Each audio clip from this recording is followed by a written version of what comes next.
आज की इस वीडियो में हम बात करेंगे पाबूजी राठौड़ से संबंधित महत्वपूर्ण तथ्यों के बारे में। तो सबसे पहले तो बात करते हैं कि पाबूजी राठौड़ जो एक लोक देवता है राजस्थान के, उनका जन्म कहाँ हुआ था। तो पाबूजी राठौड़ का जो जन्म है वो कोल्लू गांव फलोदी में हुआ था। कोल्लू गांव जो कि फलोदी में स्थित है, उसमें हुआ था। कब हुआ था? 1239 को हुआ था। तो पाबूजी का जन्म 1239 को कोल्लू गांव फलोदी में हुआ था। ठीक है। उसके बाद बात करते हैं कि पाबूजी राठौड़ के पिता का क्या नाम था। तो पाबूजी राठौड़ के जो पिता थे धांधल जी राठौड़। और धांधल जी राठौड़ कौन थे? ये मारवाड़ शासक राव आस्थान के पुत्र थे। वह राव सिंह के वंशज थे। तो धांधल जी राठौड़ जो है वो मारवाड़ शासक राव आस्थान के पुत्र थे। और पाबूजी राठौड़ है वो राव आस्थान के पोते हो गए। ठीक है। उसके बाद बात करें कि पाबूजी राठौड़ की माता का क्या नाम था। तो पाबूजी राठौड़ की माता का नाम कमला दे था। इस प्रकार के क्वेश्चन भी एग्जाम में पूछे जाते हैं। जो लोक देवता होते हैं उनकी माता का नाम पूछा जाता है। तो पाबूजी राठौड़ की माता का नाम कमला दे था। उसके बाद उनकी पत्नी का क्या नाम था। तो उनकी पत्नी का नाम था फूलम दे सुप्यार दे। फूलम दे भी कहीं कहीं पे फूलम दे मिलता है और कहीं कहीं पे सुप्यार दे मिलता है। ठीक है। और ये कौन थी? तो ये अमरकोट के सूरजमल सोड्डा की पुत्री थी।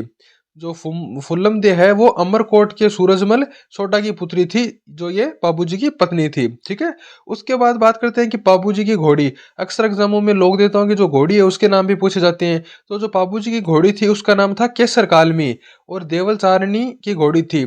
यह देवल चारणी की घोड़ी थी जो पाबूजी उसको उधार लेके गए थे। ठीक है। उसके बाद क्या होता है कि पाबूजी के कुछ उपनाम भी हैं। तो इनको किस किस अन्य नाम से भी जाना जाता है। तो इनमें से पाबूजी के उपनामों में से एक नाम है कि गोरक्षक देवता।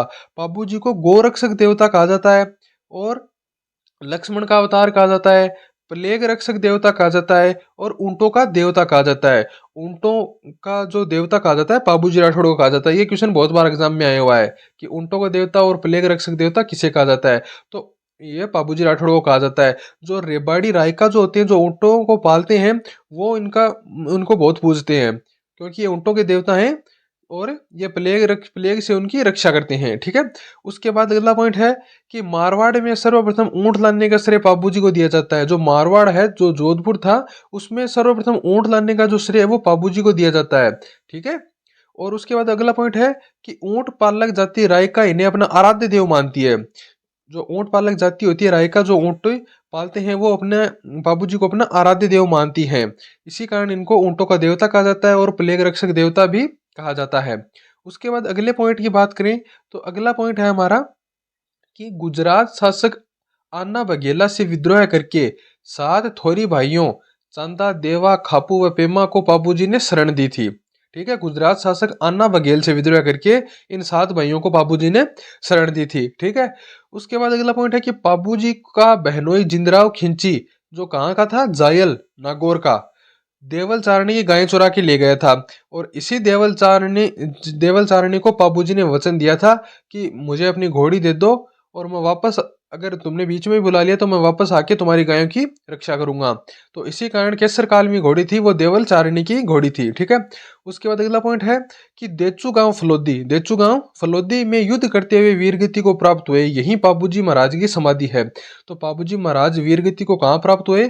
ये हुए थे देचू गांव फलोदी के अंदर युद्ध करते हुए। युद्ध किससे? जिंदराव खिंची से युद्ध करते हुए यहाँ पे वो वीरगति को प्राप्त हुए थे।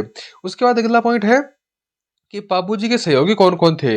इस युद्ध के अंदर पाबूजी की किसने सहायता की थी?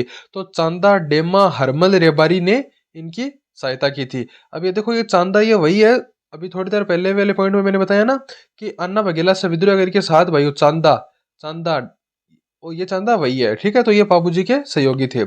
उसके बाद अगला है कि पाबूजी ने विवाह के समय 3.5 फेरे लिए थे। तो क्या हुआ कि जब पाबूजी विवाह करने के लिए गए थे वो केसर काल में घोड़ी को उधार लेकर, तो जब उन्होंने 3.5 फेरे लिए तभी उनको किसी ने बताया कि वहां पे पेम्बल चारणी की किसी ने गाय चुरा लिया है।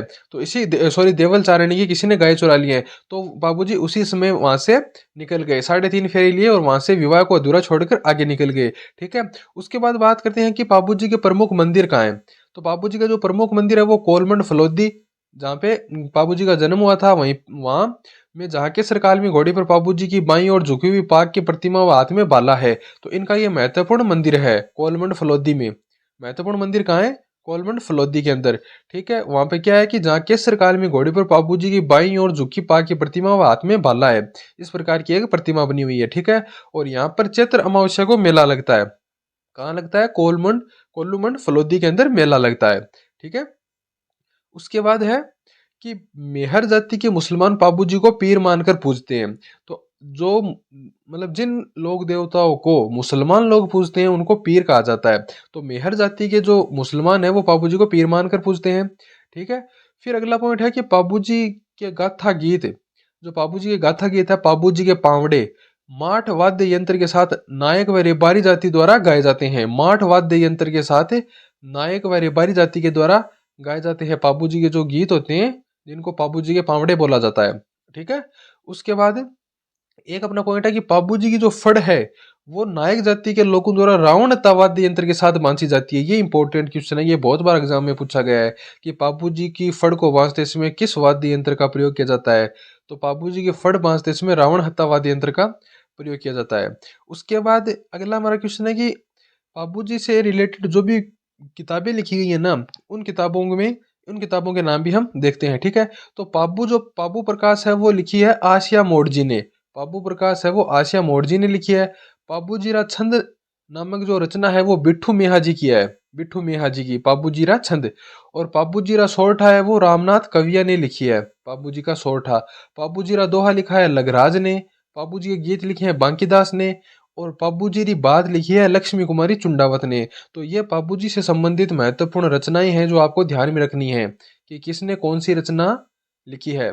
तो पाबू प्रकाश आसिया मोड़ जी, पाबू जी छंद बिट्ठू मिया जी, पाबू जी सोरठा रामनाथ कविया, पाबू जी दोहा लगराज, पाबू जी के गीत बांकीदास, पाबू जी की बात लक्ष्मी कुमारी चुंडावत।